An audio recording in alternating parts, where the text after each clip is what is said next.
Ons is bly dat ons weer vandag saam met julle kan wees en 'n bietjie in die woord gaan rondblaai om te kyk na die waarheid van God.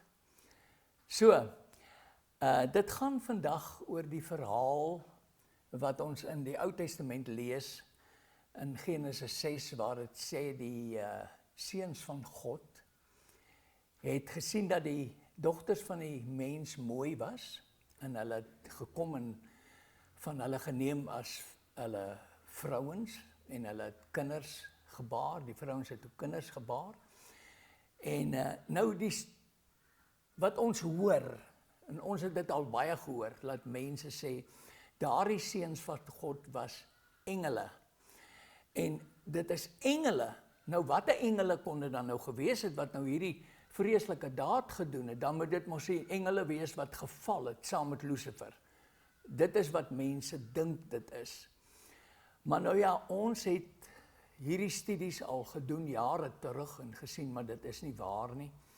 Ons het dit al bietjie bedien, maar nie regtig so in detail is wat ons gedoen het nie. Nou mense het ons onlangs gevra en mense het al lankal ook gevra, maar ons het nog nie daarby gekom nie, want dit is altyd maar oor die tabernakel wat dit gaan.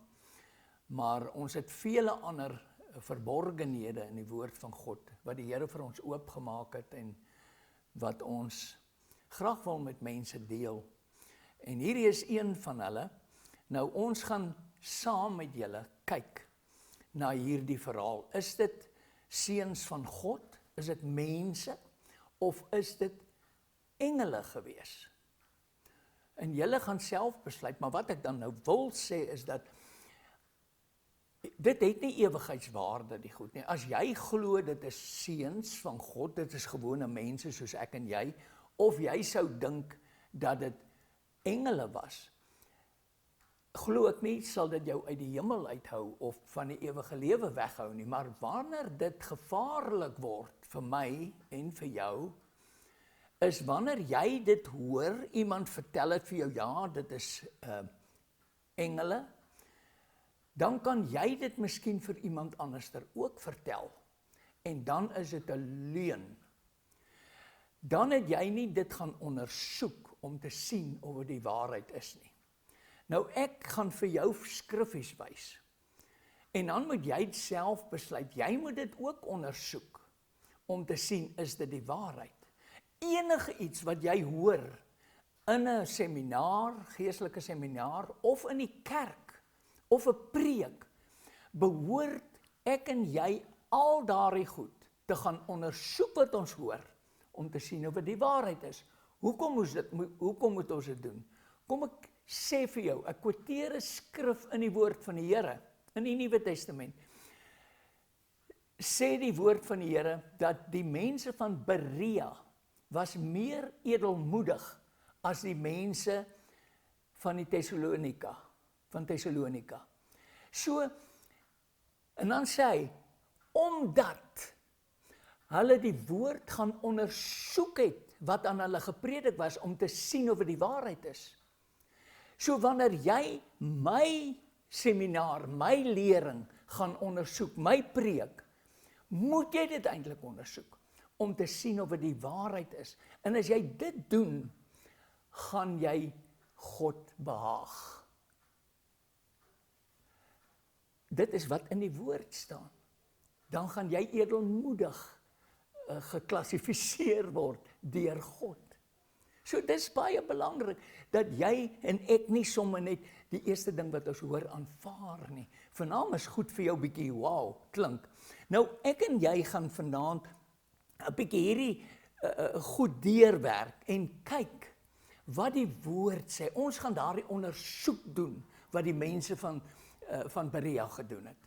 So ek wil hê julle moet saam met my, ek het 'n klomp skriffies hier en ek hou van die PowerPoint, dan kan julle sommer sien, julle kan stop, julle kan terugdraai, julle kan regtig gaan ondersoek en jy hoef nie eers notas te neem, jy kan net hier gaan kyk en jou eie skrif gaan ondersoek en dan kan jy ook kruisverwysings doen. Dit is absoluut fantasties. Kom ons begin.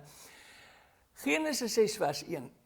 Toe die mens op die aarde begin vermeerder en daar vir hulle dogters gebore is, sien die seuns van God dat die dogters van die mens mooi was.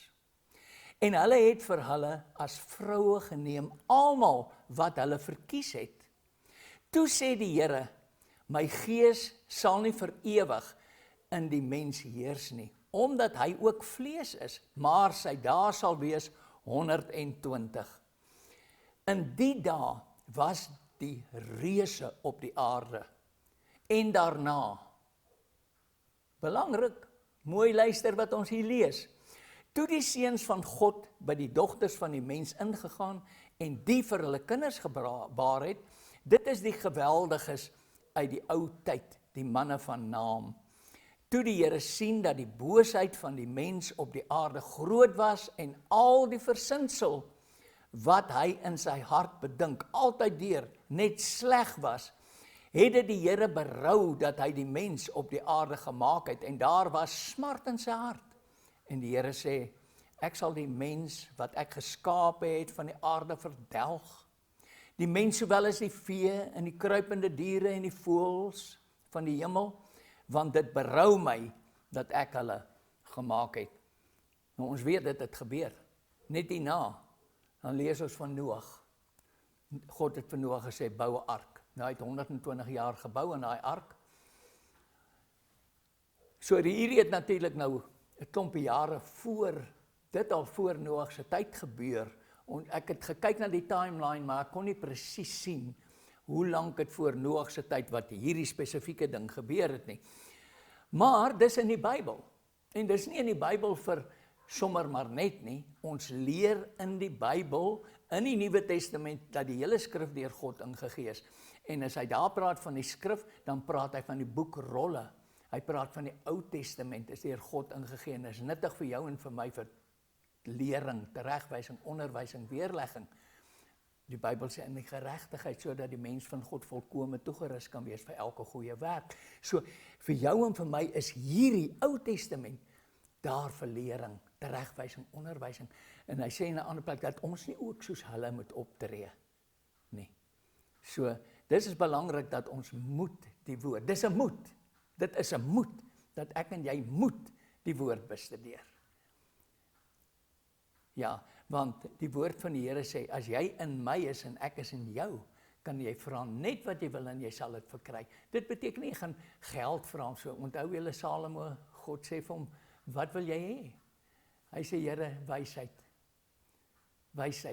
En dit is wat ons begeerte en ons vraag moet wees, ag Here, gee vir ons wysheid, kennis en insig uit u woord uit u uit, want die woord, dit wat ek en jy vanaand lees, ons lees Jesus, wat Jesus sê, Jesus se attitude, Jesus se karakter, sy insettinge, sy gebooie, wat hy van hou, ons lees dit, want Johannes sê, in die begin was die woord, en die woord was by God, en die woord was God, alles het deur hom ontstaan, niks het ontstaan, wat nie deur hom ontstaan het nie, en dan sê hy is die lig van die lewe, en die duisternis het dit nie oorweldig nie, met ander woorde, as ons die Bybel lees, het ons die lig, dan gaan die duiwel dit nie kan wegneem van ons af nie. Die duisternis gaan ons dan nie oorweldig nie. En dan in vers 14 sê hy die wonderlike ding. Hy sê, en die woord het vlees geword en onder ons kom woon. Dit is hierdie woord wat ek en jy vanaand lees, is eintlik Jesus Christus. Dis wat hy wil hê, ek en jy moet weet en ken, sodat ons volkome kan wees as hy die dag kom, om ons te kom haal. Amper preek ek nou, maar kom ons kyk na hierdie verhaal. Ok, waar is ons nou? En die Here sê, ek sal die mense wat ek geskaap het, van die aarde verdelg, die mense wel as die vee en so, en toe kom Noag se tyd. Onthou julle? Goed, wat sê die woord, wat ek moet doen, om die genoemde te verstaan? Ekskuus, ek het 'n foutjie gemaak.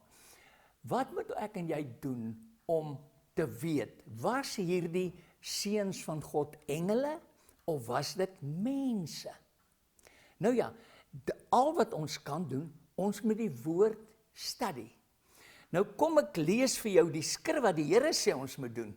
In Jesaja 28 vers 9, hy sê, vir wie wil hy dan kennis leer? Dis God wat deur Jesaja praat. Hy sê, vir wie wil hy dan kennis leer? Vir wie wil hy die openbaring verstaanbaar maak? Daar's baie goed in die Bybel wat openbaringe is, maar ons verstaan dit nie. Maar vir wie wil hy dit die openbaring verstaanbaar maak? Vir die wat van die melk gespeen, wat van die moederborste weggeneem is. Wat hy sê. So, jy moenie 'n kind wees in die geestelike wêreld. Jy moet opgroei tot 'n volwasse man. Jy moet al gegroei het, weg van die melk af. Nou ek kan baie skrifte uit die Bybel uit nou quoteer vir jou, waar hy dit nog herhaal, hierdie. Hy sê, want dit is gebod op gebod. Luister mooi wat hy hier sê. Hy sê, dit is gebod op gebod, gebod op gebod, reël op reël, reël op reël, hier 'n bietjie en daar 'n bietjie. Wat dit eintlik beteken is, wanneer jy lees, of wanneer jy studeer, en openbaring wil kry, of openbaring verstaanbaar wil kry, moet jy dit doen. Jy lees nie die Bybel van Genesis na Openbaring nie. Nee, dit help nie. Baie keer dan lees ons sien nie hierdie verborgenhede nie, want dit is verborge in die woord. Dis verborge. Hierdie skatte is verborge en dit sê dit net so ook in die Nuwe Testament. Wanneer ons waarhede soek, skatte, dan moet ons soek daarna. Ons moet werk daarvoor en hier moet ons dan studie daarvoor. So in die waarheid kom die gebod op gebod, reël op reël, hier 'n bietjie en daar 'n bietjie. En dit is wat ons nou gaan doen. Ek gaan julle wys hoe ons studie en wat ons doen om dan die waarheid te kry. En jy gaan dan nou hierna, as jy kan deursit deur hierdie sessie, dan gaan jy sien hoe wonderlik en lekker dit is eintlik om die woord te studie. Ek wil amper sê, ek en my vrou is verslaaf aan dit. Ons kan in die nagte opstaan, enige tyd, en gaan studeerkamer toe en gaan studie. Dit is eintlik lekker, en mens kan verslaaf raak daaraan, want jy's weetgierig, jy wil graag meer weet. Jy weet daar so baie goed wat jy nog nie weet nie, en jy gaan soek en jy krap daaraan. En dan vra jy vir die Here, want as hy in my is, en ek is in sy woord, dan is ek in Jesus, want hy het vlees geword, die woord het vlees geword, ek is in Jesus, en ek is daar, ek kuier daar, en ek vra hom, Here, geef my die wysheid, kennis en insig aangaande hierdie saak, laat ek het verstaan. Maar weer eens, as jy dit nie verstaan nie, moet dit nie predik as jy dit nie geondersoek het nie, want jy kan 'n leuen vertel, en die leuen is die sonde. So, kom ons gaan aan. Amper preek ek vir julle. Kom ons begin daar weer by Genesis 6 vers 1. Toe die mens op die aarde begin vermeerder en daar vir hulle dogters gebore is, sien die seuns van God, wat die mense nou sy engele is, dat die dogters van die mens mooi was, en hulle het vir hulle as vroue geneem, almal wat hulle verkies het. Nou, wie is seuns van God? Kom ons kyk daarna. Lukas 3 vers 38. Hier is die stamboom van, kan ek maar sê, van Adam. Van Adam. Maar as jy hom gaan lees, dan Lukas, dan werk hy terug. Hy werk van nou af terug na Adam toe.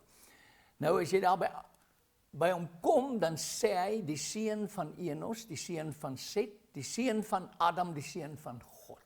So Adam is die seun van God. Hier is dit baie duidelik dat dis 'n mens. Adam was die eerste mens.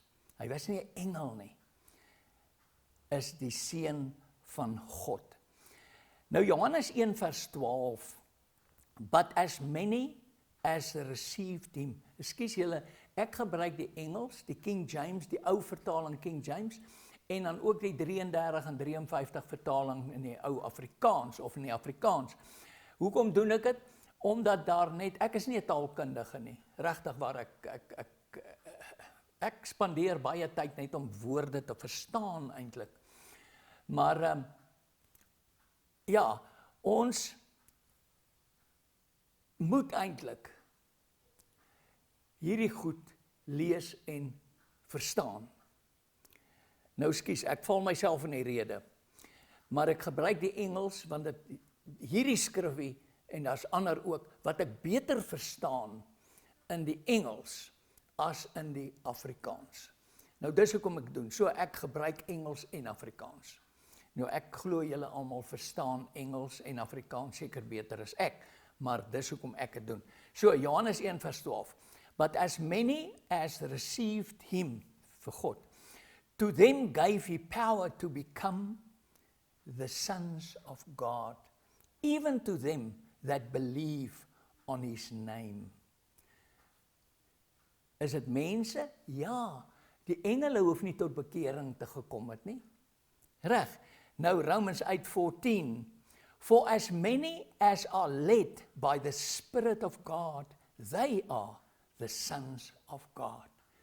As jy die Gees in jou het, en hy lei vir jou, die Gees van God is die wolk en die vuurkolom in jou lewe, wat jou lei, dan is jy 'n seun van God. Openbaring 21:7 of rather Revelations 21:7, hy wat oorwin sal alles beerwe en ek sal vir hom 'n God wees en hy sal vir my 'n seun wees. Oorwin, hoor julle? Hy wat oorwin, nie die gewone ou nie, wat nie die sonde kan oorwin nie. Hy wat kan oorwin, sal die seun van God wees.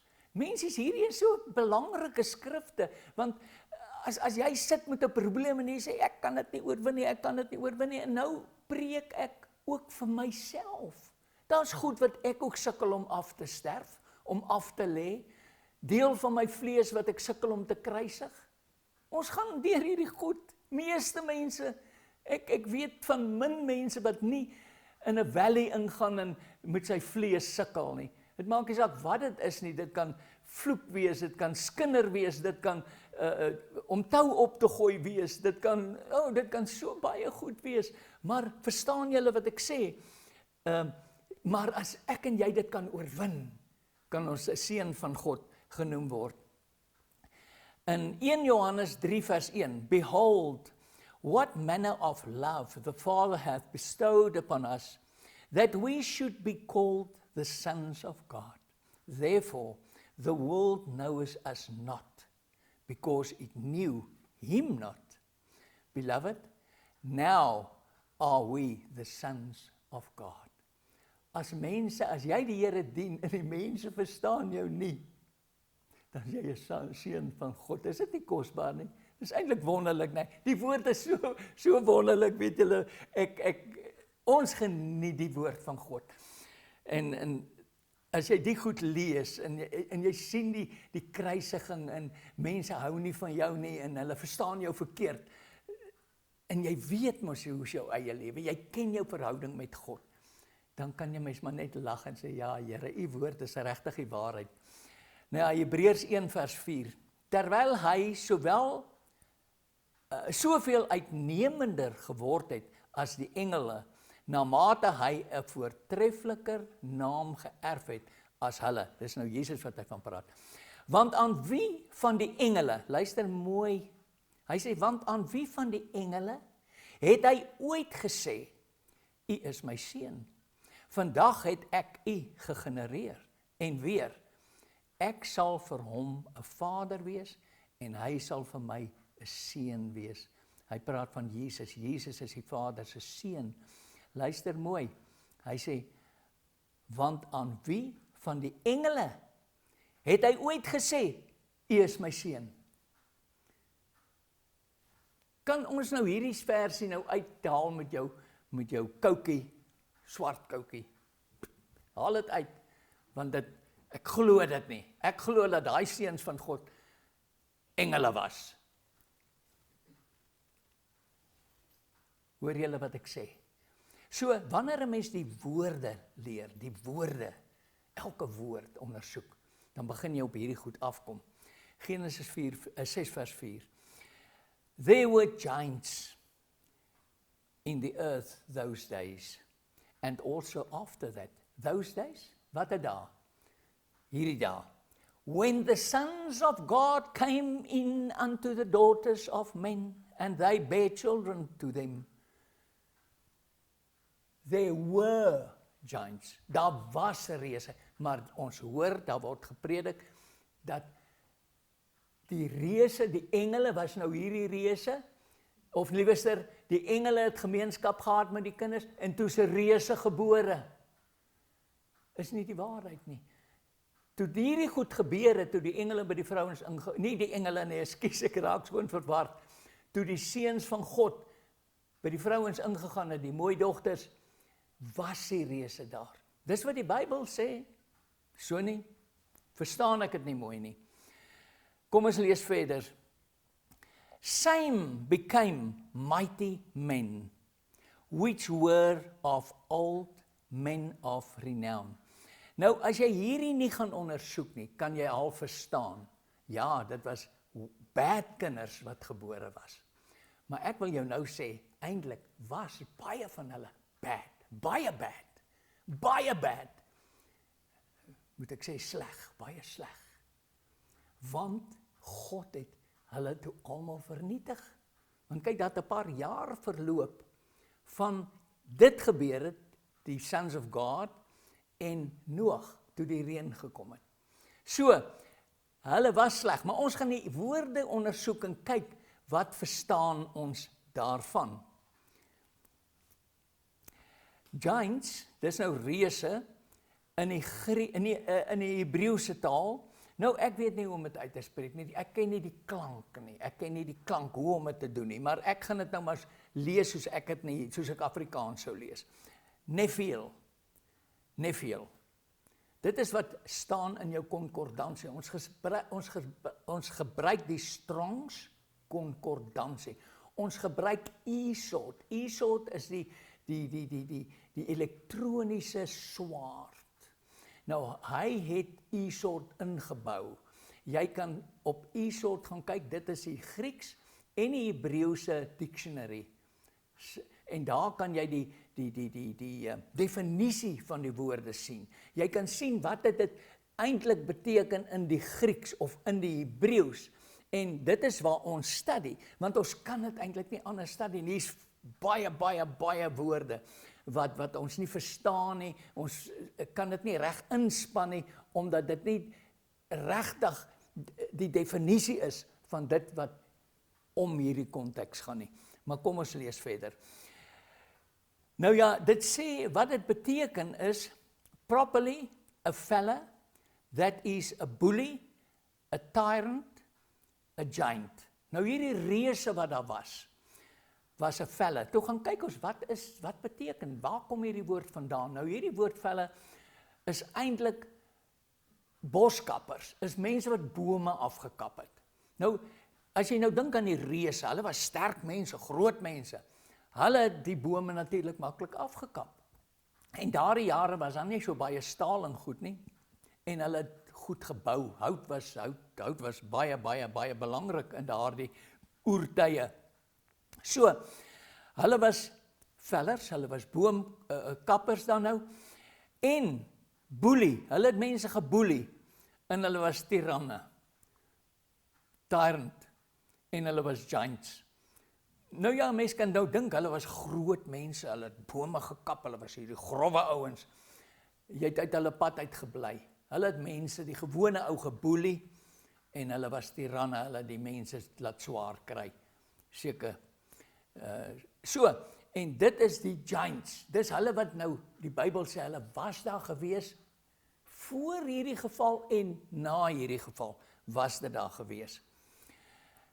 Nou praat hy verder van mighty men, the giants in the earth in those days, and also after that, when the sons of God came into the daughters of the men, and they were children to them, the same became mighty men.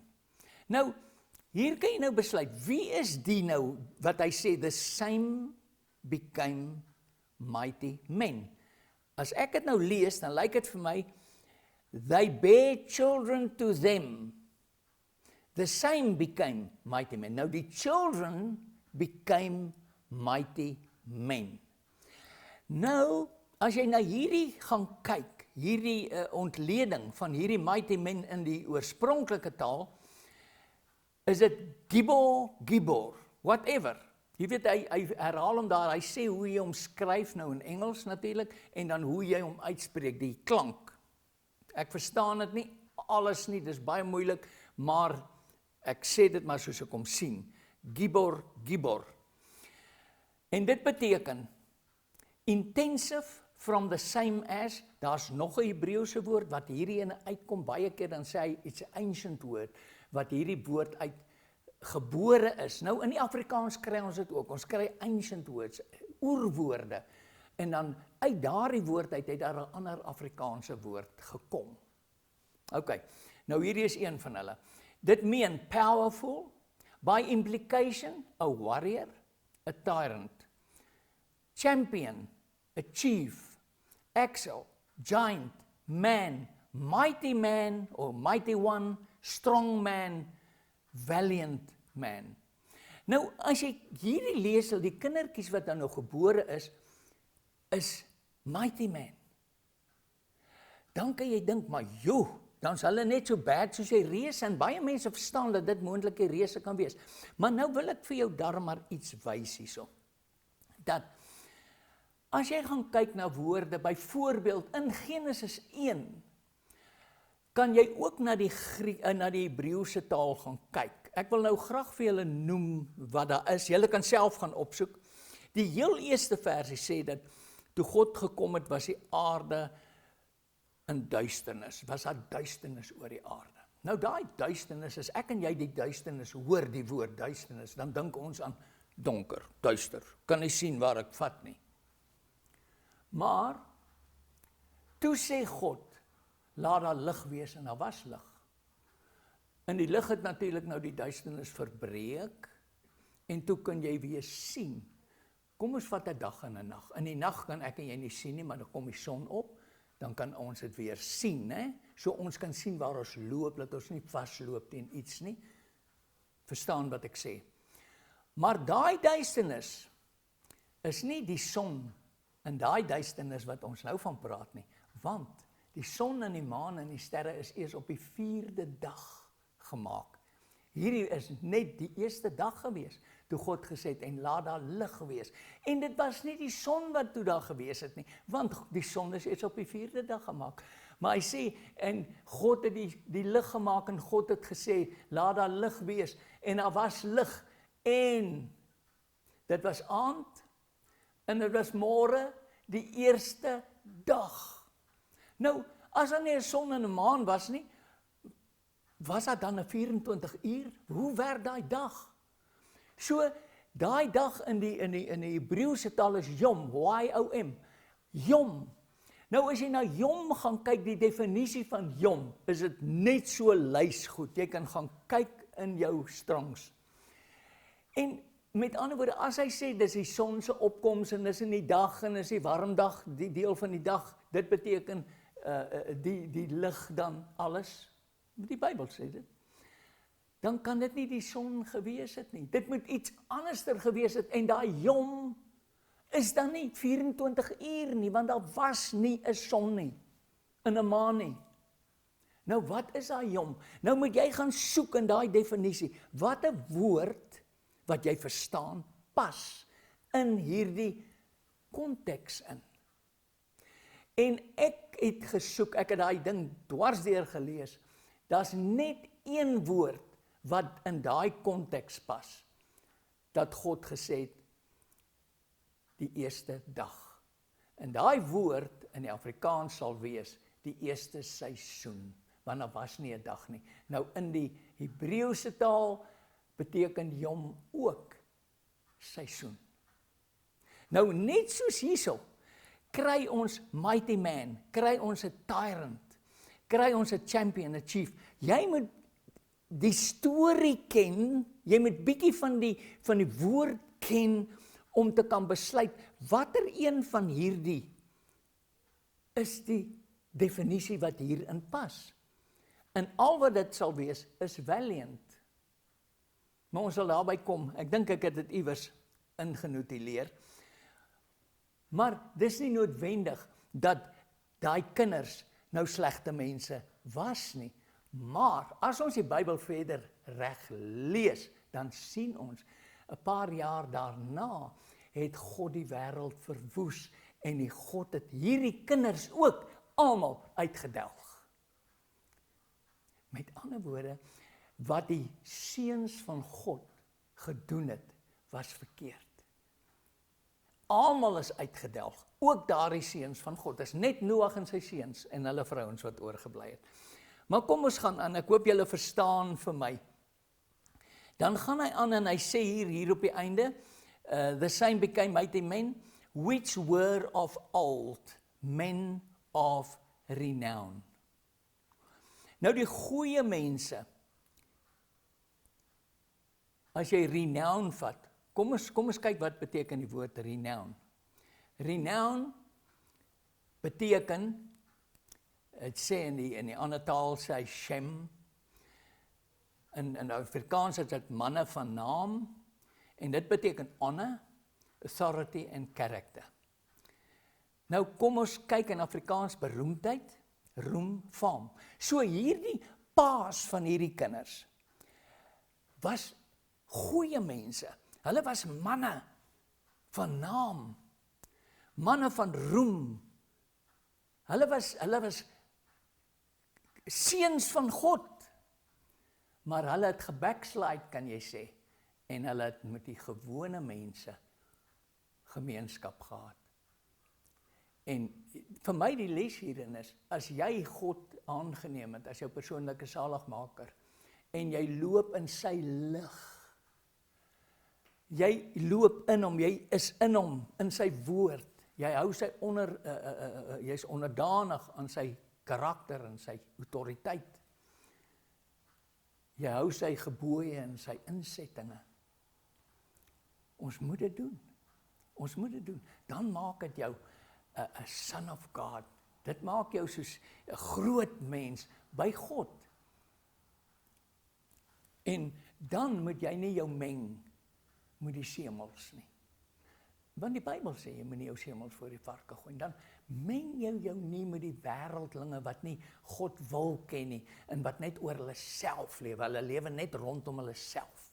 Dis al wat hulle oor worry, is oor hulle self. Hulle worry nie om die woord te studeer nie, hulle weet nie wat in die woord aangaan nie. Nou wil jy vir my sê, daai mense wat nie in God is nie, so die woord, hulle is nie in die woord nie, dan is God ook nie in hulle nie. Dan kan 'n ou sê, ja, maar dan gaan hulle ook nie kry wat hulle vra nie. Nee. God se seën val op die regverdige sowel as die onregverdige. Dit reën op die regverdige sowel as die onregverdige. Maar die dag as jy die Here Jesus aangeneem het, ek weet nie, party van julle sal dalk weet, dan begin jou kruisiging. Want die Here sê vir die jongman, kom, neem op jou kruis en volg my. Is belangrike woorde daai, maar as ons voet stamp, die duiwel het my weer, nee, God toets ons. Hy sê, hy beproef my mense, om te sien of hulle hom nog lief het, moet hulle hele siel, gees en verstand, sal in die Ou Testament gesê. God beproef ons. As jy vir die Here besluit het, dan moet jy deur beproewings gaan, want hoe anderster sal jy vir God wys hoe lief jy vir hom is, as dit nie deur beproewings is nie. Verstaan julle wat ek sê? Ek meen, as dit goed met jou gaan, alles gaan net jolly. Ek meen, dan is jy lief vir die Here. Dit kom dan spontaan. Maar as jy jou voet gestamp het, of iets het gebeur, wat gebeur dan met jou attitude? Is jy nog so lief vir God? Of kla jy en moan jy en groan jy? Dit is belangrik hierdie goed, maar ek het nou nie plan gehad om oor hierdie goed so te praat nie, maar mense, dit is belangrik dat ons dit moet weet. Goed, kom ons gaan aan.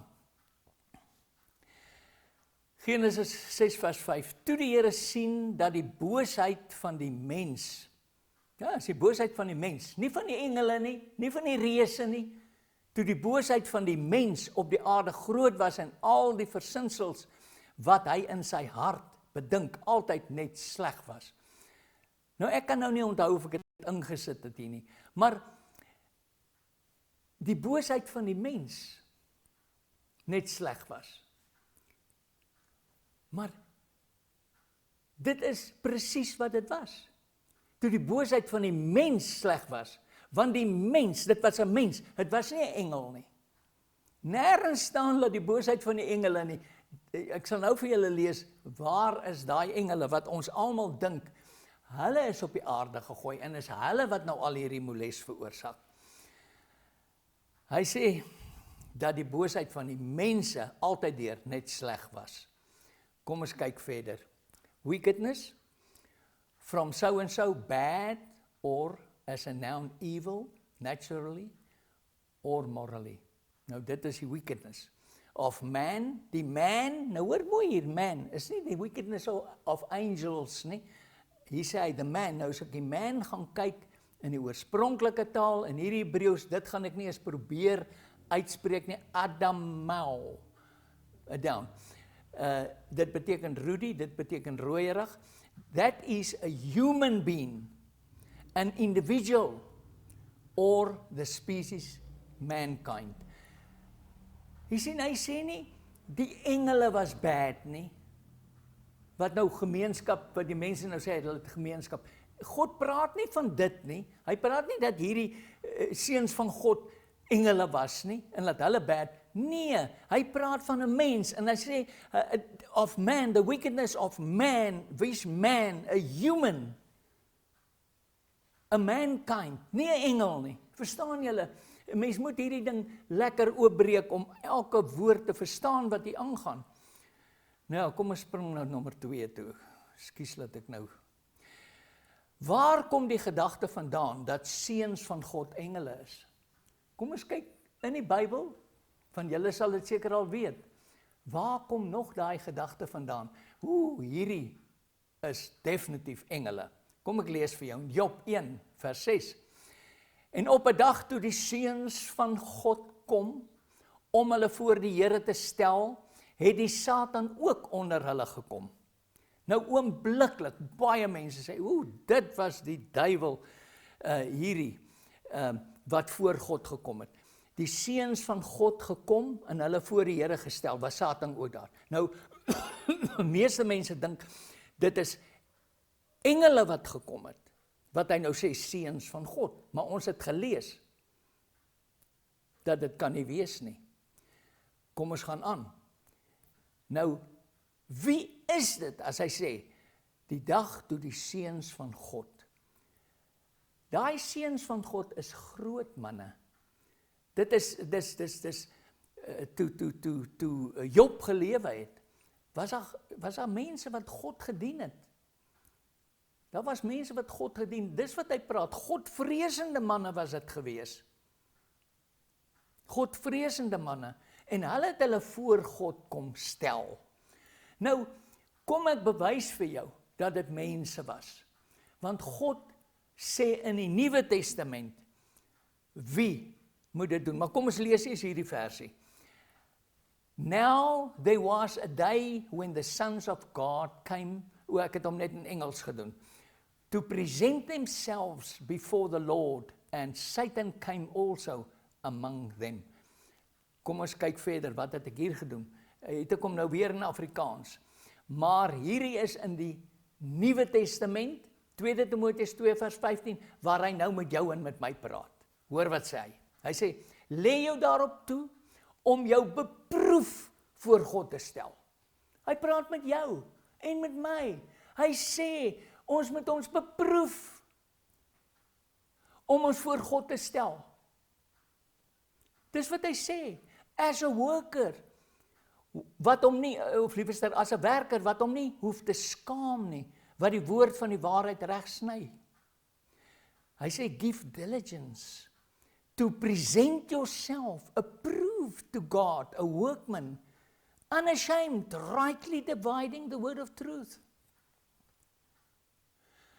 Die Engels sê ook daar, study to show yourself approved, a workman, needeth not be ashamed, rightly dividing the word of truth.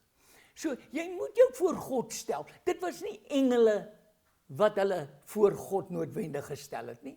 Die engele is heel dag in die teenswoordigheid van God. Maar ek en jy wat in die dag ons take moet doen, ons werk, ons doen dinge, ons moet 'n tyd hê, wanneer ons voor God gaan, op ons aangesig lê, en met God praat en sê, Here, Nou, ek wil nou sê, kan jy sê, Here, is U happy met my? Mense, ek praat myself ook vanaand, regtig waar is ek, hierdie goed is diep goed, maar dis in die woord van die Here, en as jy hierdie goed ontleed, dan begin jy hierdie revelation kry van God se woord. Kom ons gaan aan. Ek het hier gesê, kan engele kinders hê? Nou wat dink julle, kan engele kinders hê? Ek dink julle gaan dadelik sê, nee, engel kan nie kind hê nie. Maar in die Ou Testament sê ons, nee, die engele het kinders gehad by die mense. Dis nie waar nie. Nou kom ek gee vir jou skrif, om vir jou te bewys, 'n engel kan nie kinders hê nie. Markus 12 vers 19. Nou hierdie was die Fariseërs en Sadduseërs, wat nie geglo het in die opstanding nie, wat met Jesus kom praat het, terwyl Jesus op die aarde was, want hulle het Jesus altyd probeer vasvra, want hulle was geleerde ouens, jy weet, hulle was die dokters en die professors, en die dominees en die pastore, jy weet, hulle het ampte gehad, ja. Hy sê hierso, hulle sê vir die Here, Meester, Moses het ons voorgeskrywe, as iemand se broer sterwe en 'n vrou agterlaat en geen kinders nalaat nie, moet sy broer sy vrou neem en kinders vir sy broer opwek. In die opstanding dan, wanneer hulle opstaan, wie van hulle se vrou sal sy wees? Want al 7 het haar as vrou gehad. En Jesus antwoord en sê vir hulle, is dit nie daarom dat julle dwaal, dat julle die skrifte en ook die krag van God nie ken nie? Ek wil nie hierdie skrif herhaal nie, maar dink net aan hierdie skrif wat hy sê. Want wanneer hulle uit die dode opstaan, trou hulle nie en word hulle nie in die huwelik uitgegee nie, maar is soos engele wat in die hemel is. So engele wat in die hemel is, word nie tree nie in die huwelik nie. Nou ons lees dat daai manne het hulle gevat vir vroue en toe het hulle kinders gehad. So, jy weet, die Bybel sê God is dieselfde gister, vandag en tot in ewigheid. Hoekom sê God daai verander? Dit kan nie wees nie. Maar ons het nou al baie skriffies gelees.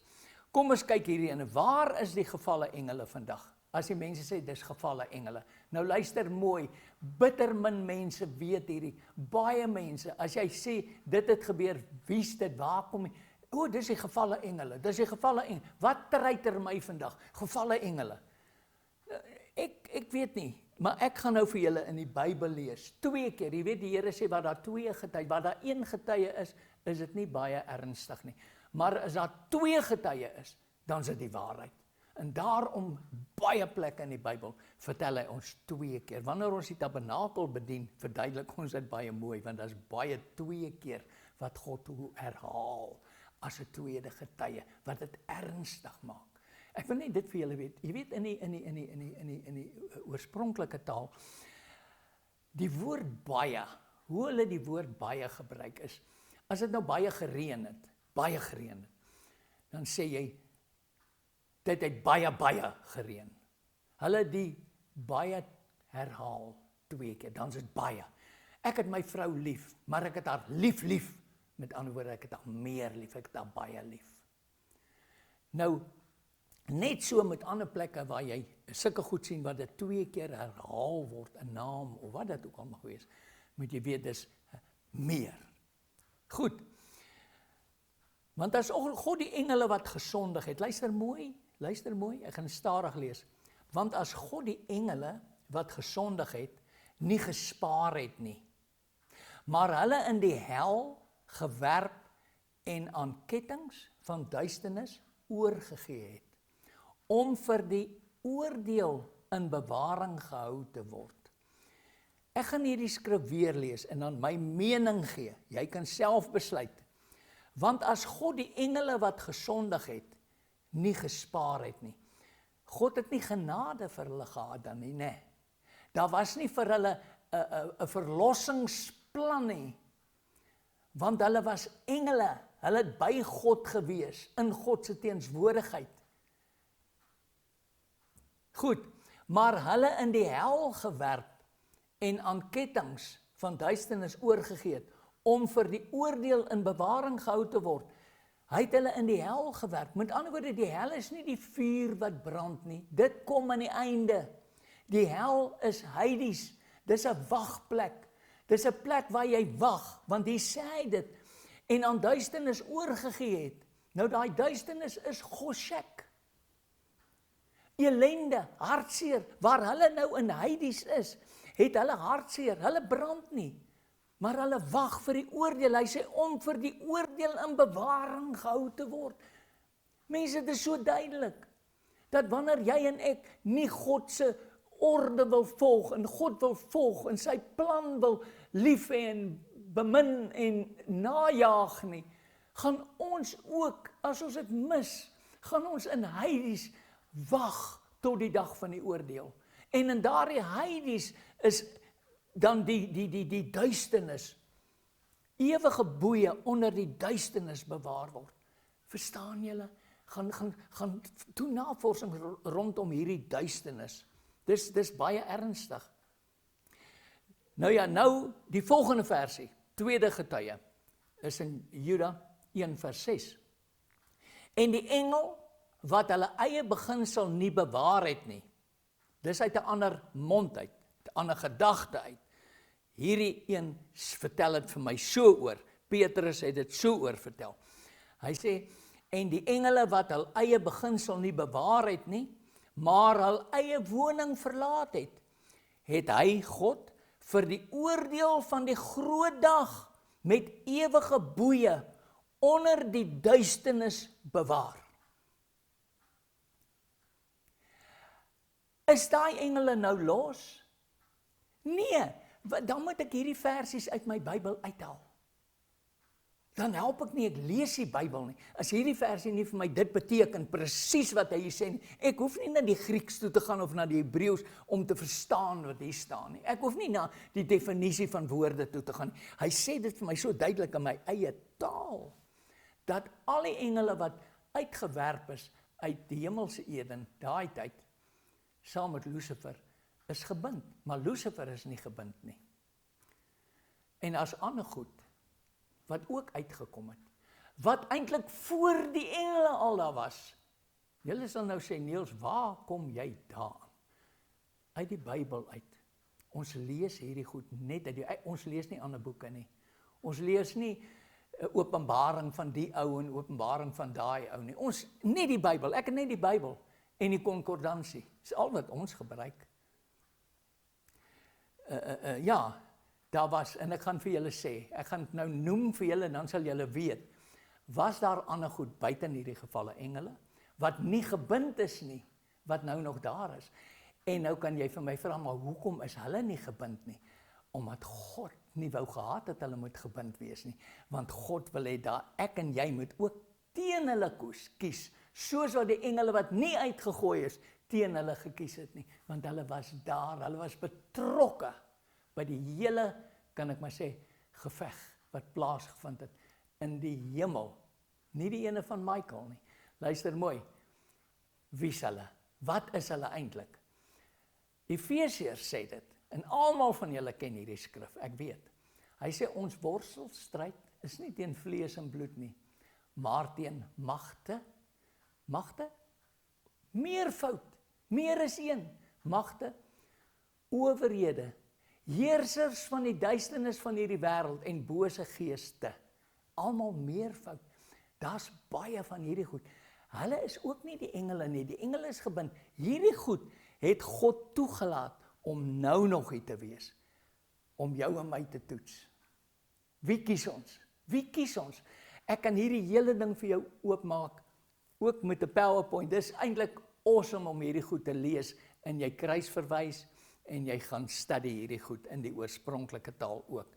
So, mensies, dit kon nie engele gewees het nie, anderster moet die Bybel iewers vir ons vertel, waar daar weer engele geval het, en hierdie bose geeste is nie engele nie, dis nie engele nie, hulle was nie engele daar in die hemel nie, maar ek kan nie vir julle alles verduidelik nou nie, want ons tyd loop al ver, kom ons gaan aan. En dis die einde, dis waar ek gekom het.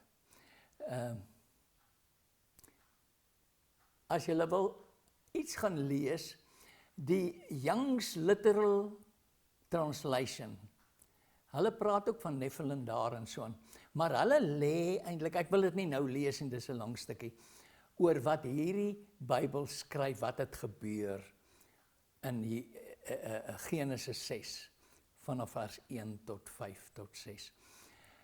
Hulle lê dit nogal mooi uit, dat jy kan verstaan, maar dit was nie engele nie, maar dit was gewone mense. So mensies, nou weet julle, hoe ek het sien, wat ek in die Bybel lees, dat dit nie engele was, wat gemeenskap gehad het met die vrouens, en toe sê reuse gebore nie.